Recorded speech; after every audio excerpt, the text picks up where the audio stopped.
greatest risk of death for the single-hander is going over the side. So you got to wear a vest for flotation, but these vests are terrible the minute you try to use it for self-rescue. I've gone to a climbing harness and climbing gear. I'm wearing a climbing harness. I've got this Petzl Connect and Adjust, fully adjustable, and I use that for my tether. And I'm also anchored in with an old piece of 10 millimeter climbing rope and a GriGri.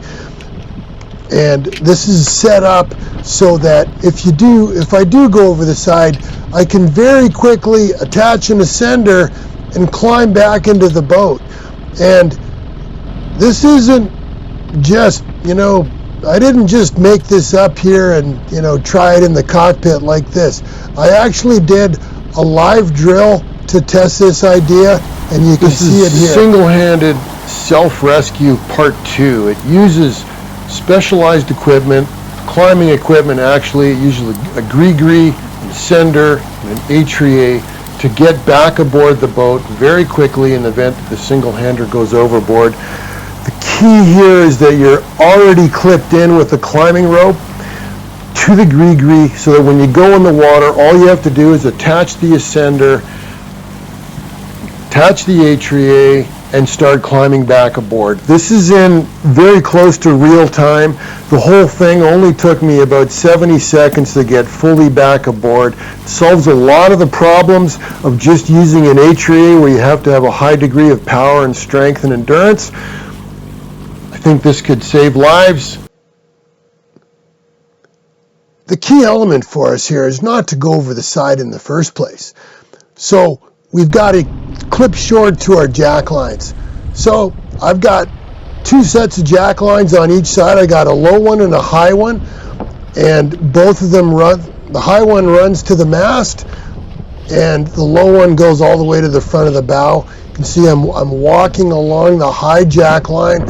I've piloted this in a number of conditions, and it works really well. I really like it. It stays out of the way of the boom, and yet it's high enough so that if you do fall, you don't go over the side. And then for perspective, the low one, especially with the GoPro, looks like it's way down there, and it is way down there. If you fall from the coach roof and you're clipped into that low jackline in the wrong conditions, bumpy, lumpy ocean, you're going to go over the side and you're going to be dragged. So there's the low one, and you can see the difference here. I'll clip it.